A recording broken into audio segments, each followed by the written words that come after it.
Madam Rector, professors, members of various faculties, ambassadors, excellences, chiefs of diplomatic mission here in Prague, ladies and gentlemen, being still newly elected President of the Republic of Poland and a historian by education, I could not be more privileged to be delivering this speech in the famous Charles University, as the oldest university in our part of Europe, founded in 1348, with Poland's Jagiellonian University established in 1364, as second in our region. It stands as a testament of our cultural, scientific, and historical attachment to Western Europe, especially taking into consideration that the oldest university in our common neighbor was created in 1386 in Heidelberg. It is also a proof that the heritage of Central Europe, including our understanding of how the European integration should be manifested, positions us not as students in the School of European Integration, who can be enlightened by those older and more experienced. We have experienced it, however, throughout our history. Let me just recall one example of how the democratic political system of then Czechoslovakia between 1918 and 1939 was tragically ended through professional guidance of the Western world in the Munich Agreement of 1938. Ladies and gentlemen, some might say that today our region faces yet again similar challenges. And yet again, our certain Western partners try to guide us in the one and only right direction. Ukraine and its armed forces have been fighting an existential battle against a barbaric aggressor, the Russian Federation, for almost 4 years now. This is their outside enemy, but they have an enemy inside too, namely the internal front against the corrupted elites. I sincerely hope they will win both battles, primarily because both victories are achievable. History has shown us that Russia, be it Tsarist, Bolshevik, or Soviet, can not only be stopped, but also defeated. And every time it was defeated, it brought a wave of political changes to the system. We witnessed it after the Crimean War in the middle of the 19th century, the Russo-Japanese War at the beginning of the 20th century, the First World War, and the Polish-Bolshevik War in its aftermath, and the Soviet-Afghan War in the 1980s. Political history of our region has also shown that the phenomenon of corruption can be stopped, and stopped for good. Countries of the region have had to get rid of it completely on our path to Euro-Atlantic institutions. I'm proud to say that we have managed it successfully in Poland and in East Central Europe. Nevertheless, it does not mean that these institutions are ideal. Today I would like to share with you my take on our own challenges, both internal and external. As for the external ones, they are existential, the reborn Russian neo-imperialism. The internal ones, however, may not necessarily be in plain sight. Ladies and gentlemen, at first let me stress the European Union is our natural political environment. But let us be clear about one thing. This is not the union of our dreams. We joined the European Union, which was supposed to provide us with economic opportunities, and it did. It also gave us a chance to unleash our entrepreneurial potential. We joined the EU to benefit from the Schengen area, and we are taking advantage of it. However, the goal was not for the European Union to dictate the terms of our political system, our diet, or our upbringing of our children. There are certain forces at play that aim at creating a more centralized European Union, with federalization used as a camouflage to hide the process. Its essence is to deprive member states, excluding two largest, of their sovereignty, downgrade their national democracies by being able to outvote them at the EU level, thereby taking away their role as masters of the treaties, abolish the principle that the EU has only those competences that the member states have granted in the treaties, and for the EU to grant itself competences by establishing the superiority of EU institutions over the sovereignty of member states. Contrary to popular belief, Poland, including the conservative camp to which I proudly belong, is not the enemy of the European Union. We merely oppose the currently dominant political ideals. And just like in any democracy, the opposition is not an enemy of the state, but rather a representative of a program and a political line different from the dominant one. As a consequence, Poland, like every member state, has its own vision of the EU and is entitled to it. It has the right to strive for the manifestation and adoption of that vision. This is, ladies and gentlemen, the nature of the democracy. Poland has centuries-long experience of operating within a union. We know the weaknesses and threats of such structures, the greatness of which is the will of stronger partners to dominate weaker ones. Therefore, we advocate for the rejection of the project of EU centralization. In matters concerning our political system and the future of Europe, it is presidents, governments and parliaments that have a true democratic mandate obtained through free elections, not the European Commission and its subordinate institutions, which are unrepresentative of the diversity of European political currents and composed according to ideological criteria. Ladies and gentlemen, we are not groundless. We do not just offer a negative message about what we believe is wrong. We do not only complain. We have a positive message to offer, a Polish program for the European Union, the main assumptions of which I would like to now briefly present. The starting point consists of two fundamental premises: the masters of the treaties and the sovereigns deciding on the shape of European integration are and must remain the member states, as the only functioning European democracies. There is no European demos. Its existence cannot be decreed or codified, and without a demos, there is no democracy. In the Polish vision of the EU, the only sovereigns remain nation-states, demos understood as communities of citizens of individual EU member states. Modern nations are not tribes torn by atavistic passions for domination over others, as the EU mainstream tries to portray them, but nations with millennia-old traditions, culture, and interests.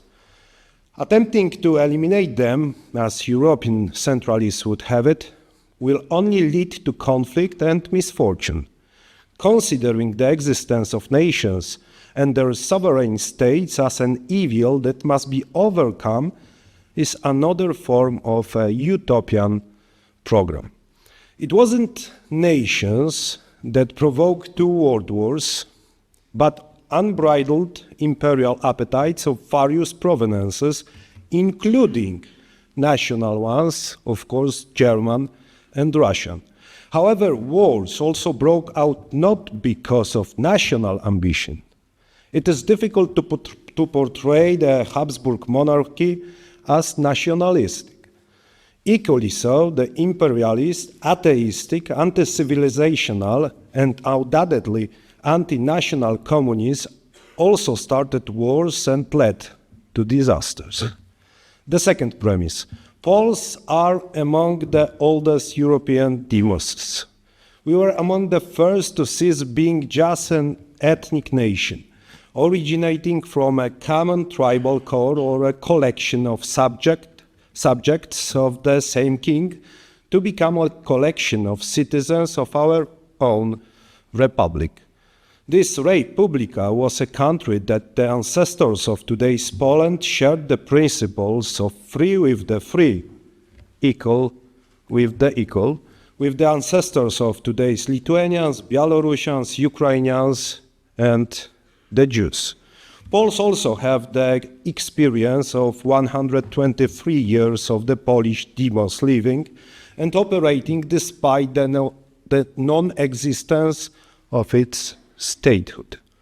The notion, then, that we would somehow dissolve into a vague European identity, subject to authorities and laws over which we will essentially have no influence, outvoted by the powers that be, dominated by the currently projected centralized EU system, and living under foreign hegemony, is a utopia detached from reality. As such, having those in mind, in order to stop and consequently reverse this negative trajectory of the process of EU centralization, Poland proposes the following actions. First, maintaining the principles of unanimity in those areas of EU decision-making where it currently applies. Second, maintaining the one state, one commissioner principle in the formation of the European Commission, whereby each EU country, even the smallest, must have its own designated commissioner in the EU's highest administrative body, and at the same time prohibiting the appointment to the highest EU positions of persons without the recommendation of their home country's government. Third, the restoration of the presidency to the head of the executive branch of government of the member state holding the EU presidency at the moment, which means the return to the pre-Lisbon presidency's nature. As such, Poland also proposes the abolition of the position of President of the European Council. The President of the Council has to be, as before, the President, Prime Minister or Chancellor of his or her country. That is a politician with a democratic mandate and political base rather than a bureaucrat official dependent on the support of the EU's greatest powers. While the rotation of this position gave each member state a periodic dominant influence on the functioning of the European Council, the current system ensures the permanent dominance of the EU's central powers and marginalizes the others. The same applies to the EU Council for Foreign Policy, which is headed by an official dependent on the great powers, and not by the Minister of Foreign Affairs of the country holding the presidency, who has a democratic mandate. Fourth, basing the voting system in the EU Council in such a way as to eliminate the excessive advantage of large EU countries, to maintain the support of smaller nations for the process of European integration. These nations must have a real influence on decisions. Fifth, basing the functioning of the EU on pragmatic principles without ideological pressures, limiting the competences of EU institutions to selected non-ideological areas or challenges, such as economic development or demographic collapse, thereby reducing the areas of competence of European institutions to those where the chances of being effective are real substantial. This means abandoning excessive ambitions to regulate the entire lives or member states and its citizens, and the intention of shaping all aspects of politics, sometimes by bypassing or violating the will of the citizens. Next, in terms of geopolitics, stopping the ambition to compete with the NATO in the security dimension. Over the past 3 or so decades, the EU's security policy has not shown effectiveness. In the face of the post-Yugoslav wars, the destabilization in North Africa and the Middle East, or the Russian aggression against Georgia and Ukraine, the current attempt to centralize arms programs within the EU actually serves the interests of the German and French arms industries, directing money from the EU's joint debt to them, delaying delivery deadlines, disregarding the urgent arms needs of the EU and NATO's eastern flank, and providing the European Commission with yet another instrument for disciplining member states. Furthermore, rejecting the European Commission's regulation, so the Digital Services Act. The idea of any censorship is alien to Polish political culture.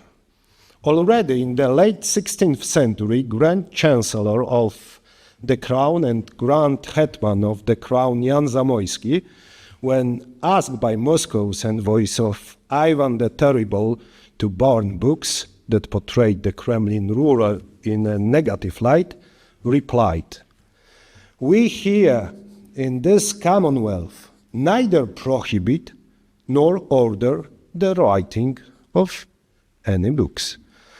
This is a shared tradition of the Polish-Lithuanian Commonwealth and the Czech Republic. It is not without reason that Franciszek Skoryna, today a symbol of a great Renaissance man for Belarusians, printed his first Bible in the world, written in the Cyrillic alphabet, in the old Belarusian language here in Prague in 1517, and his other works in Vilnius, the capital on the Grand Duchy of Lithuania.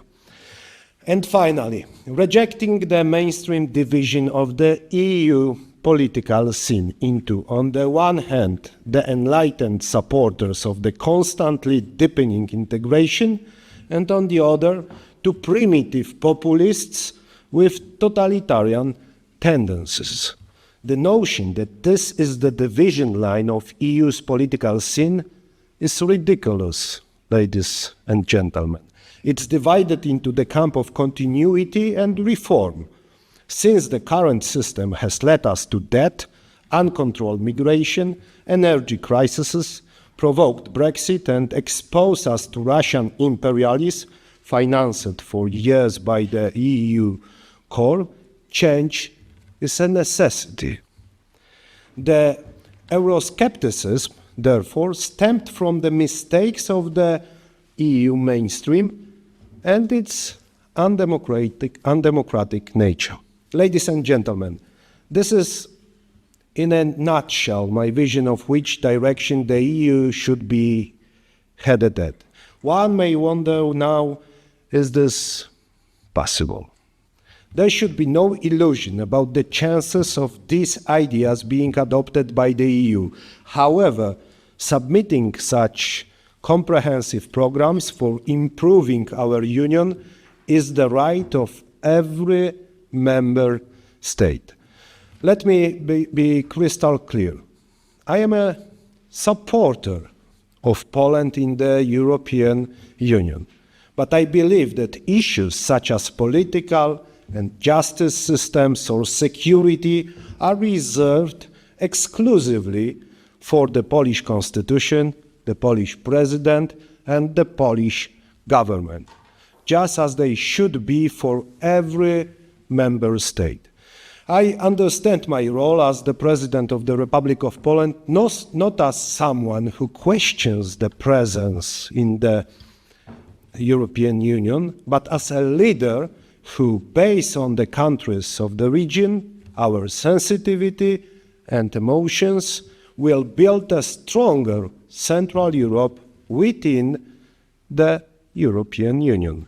If any of you find this vision acceptable and, frankly speaking, close to your political heart, I am more than willing to continue the conversation. As of now, let it serve as food for thought. Thank you very much for your attention.